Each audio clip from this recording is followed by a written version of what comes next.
네, 안녕하세요. 시아입니다. 오늘은 제가 또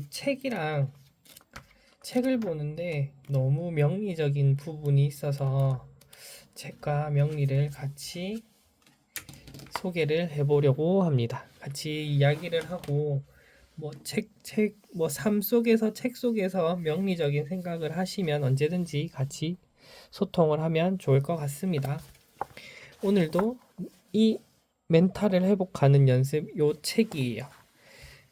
이제 과거를 떨쳐내고 이제 앞으로 나가는데 트레이닝을 하는데 21가지 중에 이제 전략 9번을 제가 하는데 요게 뭐 어쨌든 과거 이런 걸 다 떠나서 오늘은 명리 관점에서 한번 보려고 합니다. 자존심을 굽히고 인간의 불안정성을 받아들인다. 자존심은 배고픔, 갈증, 추위보다 더 큰 대가를 치르게 한다. 사실 자존심이 있어야 나답게 살 수도 있고 그런 기운도 같이 가지고 있는데 여기서 이 책에서 제가 하고 싶은 얘기를 그대로 하더라고요. 어느 부분이면 잠시만요. 어, 자존심은 자아의 어두운 면과 잘 어울려서 이를 방치하면 오만하고 거만해질 수 있다. 결국은 파괴적인 힘을 행사한다. 실수를 인정하지 않고 스스로 완벽하다고 확신해지게 되어 자발적으로 사과하는 일이 줄어들고 타인에게 책임을 미루고 비교도 하게 되고 뒤처지지 않아야 하는 집착도 생기고 요런 단계 요런 방법들을 이렇게 설명을 해 줍니다. 자존심이 물론 있어야 됩니다. 나를 지키는 힘이고 어, 내가 이 부분이 있는데 이렇게 주변에서 들어오는 것들을 방어할 수 있는 힘이기도 해요. 하지만은 너무 방어만 해서도 안 되고 주변에서도 봐야 되고 때로는 우리 사람은 항상 사실 항상이 맞아요. 항상 타인과 살 수밖에 없기 때문에 내가 가고 있는데 한 번씩 타인이랑 비교해보고 가고 있는데 비교해보고 가고 있는데 비교해보고 이런 식으로 적재적소의 타인과의 비교를 항시 잘 해야겠죠. 그래야 더 성숙하고 더 행복해질 수가 있다라고 표현을 해도 맞을 것 같습니다. 여기 나와 있어요. 정확히 말하면 자존심은 나쁜 것은 아니다. 실제로 유용하다 하면서 이렇게 내용이 있는데 요거는 한번 읽어보시면 좋을 것 같습니다. 이제 자존심 같은 게 제가 왜 그게 명리 같다고 말씀을 드렸냐면 자존심을 가만히 생각해 보니까 자존심 머리카락 자존심이 제 겁재와 같다라는 생각이 하더라고요. 물론 저는 십성을 보기는 보지만 그렇게까지 막 크게는 보지는 않아요. 왜냐면 이 사주 명리는 오행의 기운이 가장 중요합니다. 어쩔 수가 없어요. 을목이 다르고 을목일간, 정화일간 이렇게 차이가 나듯이 이 오행의 에너지가 가장 중요하니까 그럴 수밖에 없고 그런데 이제 우리 뭐 관성, 편관, 정관도 칠살이라 하듯이 겁재는 어느 순간 제가 너무 이게 되게 큰 것 같아요. 이게 왜냐면 이게 얘도 비겁도 나잖아요. 비견이랄게요. 비견이 난데 겁재도 나이지만 나 같은 나라는 감정 그런 정신적인 영향을 운에서 오면은 줍니다. 그러면은 평소에 뭐 신강하든 신약하든 만약에 이제 반응이 더하겠죠. 신약하신 분들은 이게 비겁의 운이 왔어요. 비겁의 운이 오면은 나의 기운이 더 플러스가 돼서 강화가 될 텐데 그럴 때 요런 이상한 쓸데없는 자존심 평소에 부리지도 않았는데 이런 자존심을 부리게 돼요. 그럴 때 겁재가 더 잘 활용이 되겠죠. 요렇게 연결이 되더라고요. 그래서 이게 자존심은 이 겁재의 모습을 더 잘 보여주지 않을까. 아니면 이 자존심을 부리는 것 자체가 사실은 또 나의 모습이잖아요. 사실은 나의 모습이다. 그래서 아까 이 책에서도 썼듯이 자존심은 어떻게 쓰느냐에 따라서 되게 컬러가 달라요. 모습이 다르고 그래서 되게 다루기 어려운 이런 악동 같은 모습이 있기에 잘 다뤄야 하고 겁제의 운 같은 거도 마찬가지인 거고 내 사주에 겁제가 많다면 당연히 주변에 사람이 많을 거고 어, 예를 들어서 그거죠. 장사를 하는데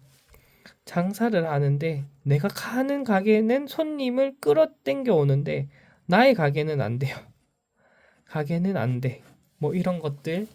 그래서 되게 겁제는 어쨌든 나의 모습이고 또 이제 심리학적으로 생각이 나는 게 페르소나가 있습니다.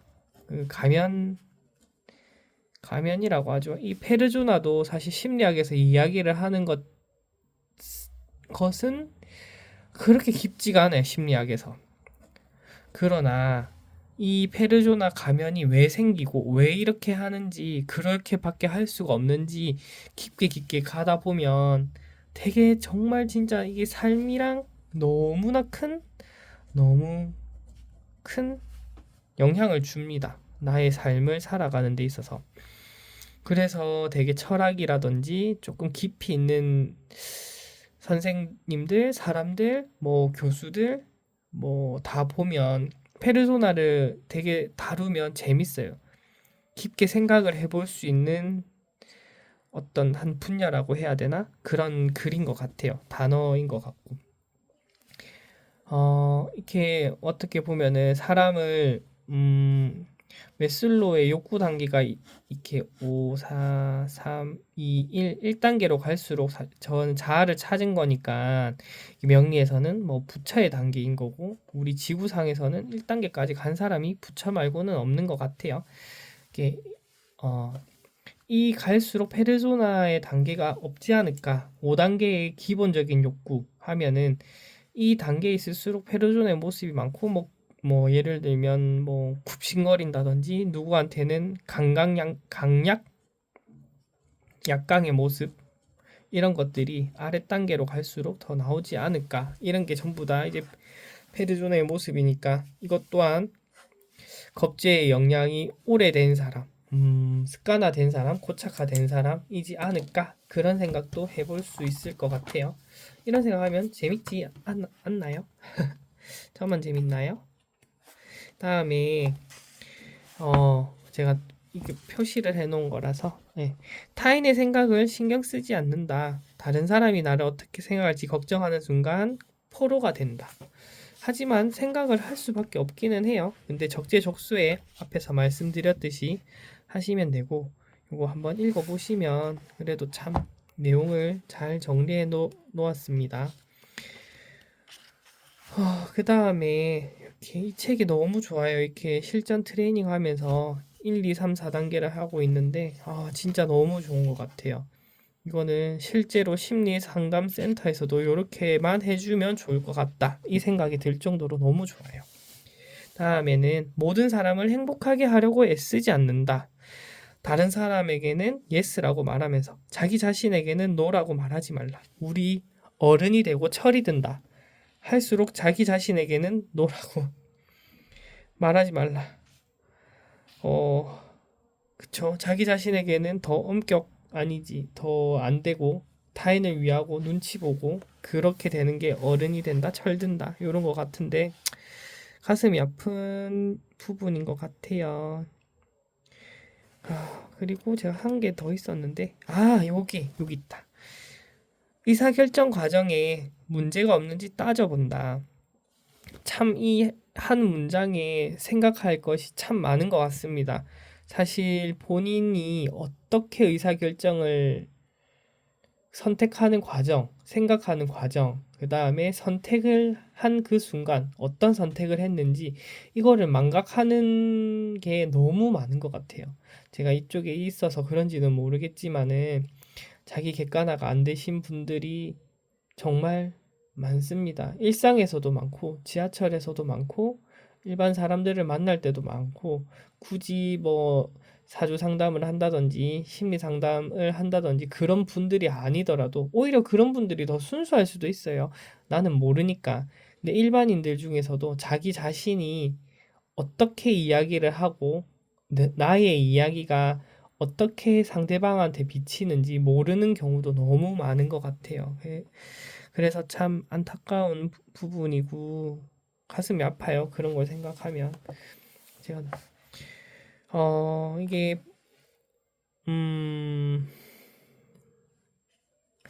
이런 게 있고 여기서 보시면 요 질문이 있는데 이 질문을 보시면서 당연히 높은 점수가 좋아요. 이렇게 해보시면 좋을 것 같습니다. 그래서 의사결정 과정에 문제가 없는지 따져본다. 자, 이 부분을 명리로 보면 의사결정 과정이라고 하는 거는 어쨌든 의사결정은 명리에서 보면 나의 식상을 쓰는 거예요.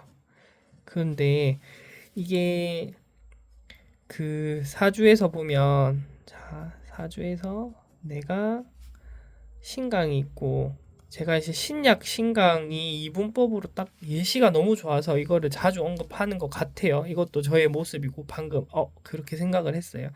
신약을 한데 그 관성으로 인해서 내가 신약해졌다 하면은 식상운이 올 때마다 이게 깨지로 들어오는 거잖아요. 이게 아무리 내가 그 비겁이 오는 게 아니고 인성으로 오는 게 아니고 식상운이 오면은 더 관은 이렇게 큰 게 있는데 이 조그마한 식상운이 와서 더 이게 해봐야 작아요. 근데 이럴 때 어떤 의사결정을 하겠습니까?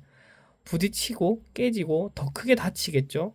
나는 될 줄 알았는데 그래서 이런 것도 조심해야 될 것 같고 이게 신강하면 여기서 관이 있고 내가 또 신강해요. 그러면 좋을 수도 있지만은 신강한데 더 신강해서 관을 내가 이렇게 오히려 이겨요. 그럼 이때는 어떤 현상이 발생되느냐? 물론 얘를 얻을 수 있어서 좋겠죠. 하지만은 내가 요 조그만할 때는 이게 만족스러웠었는데 더 신강해져 가지고 이렇게 커지면 이게 배가 성에 안 찰 수가 있잖아요. 그러면은 그때 나의 의사결정, 행동, 어떤 생각을 할지 이런 게 또 중요하겠죠. 그래서 의사결정을 할 때는 인성과 비겁과 식상 이런 것들이 어떤 사회라고 할게요. 관 속에서 이 부분들을 어떻게 엮고 지지고 뽑고 조화롭게 해서 어떤 결정을 하게 되었는지가 이렇게 엮어볼 수가 있을 것 같아요. 그래서 상담가분들도 상담을 하실 때 이 내담자들이 어떤 식으로 인성 비겁 식상을 쓰는지 어떤 식으로 오행을 쓰는지 그 사람의 이렇게 사주적인 관점에서도 분명히 체크를 해주셔야 되는데 근데 이게 심리적으로도 분명히 체크해 주셔야 되는 게 그 사람이 많이 쓰는 습관화된 말투가 있거나 그다음에 생각하는 사고방식이 있습니다.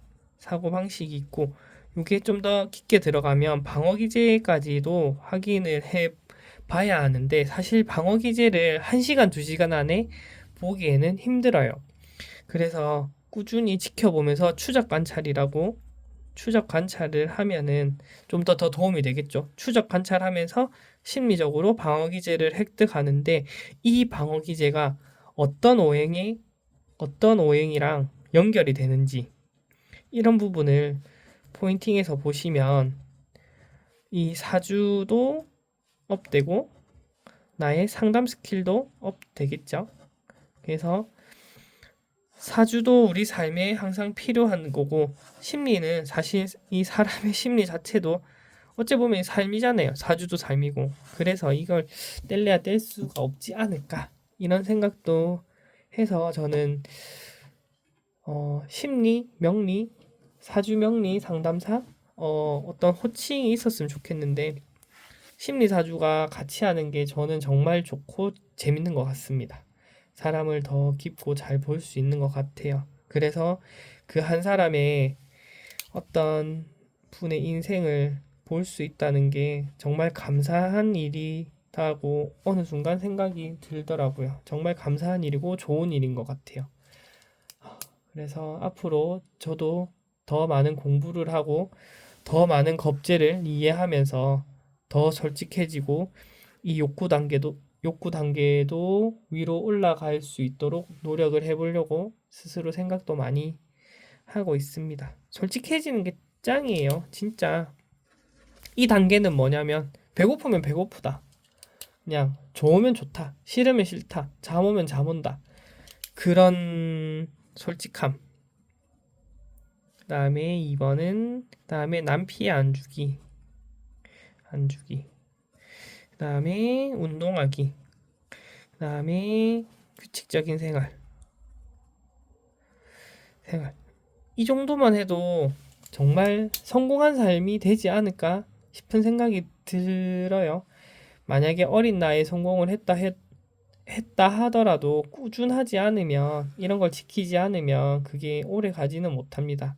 그래서 유재석 같은 분은 정말 대단하다고 생각이 듭니다. 유재석 예시를 들면 이게 어떤 내용인지 좀 더 이해가 가실 것 같아요. 어쨌든 오늘은 여기까지 하고 오늘도 감사합니다. 네, 시아입니다. 안녕히 계세요. 빠이빠이.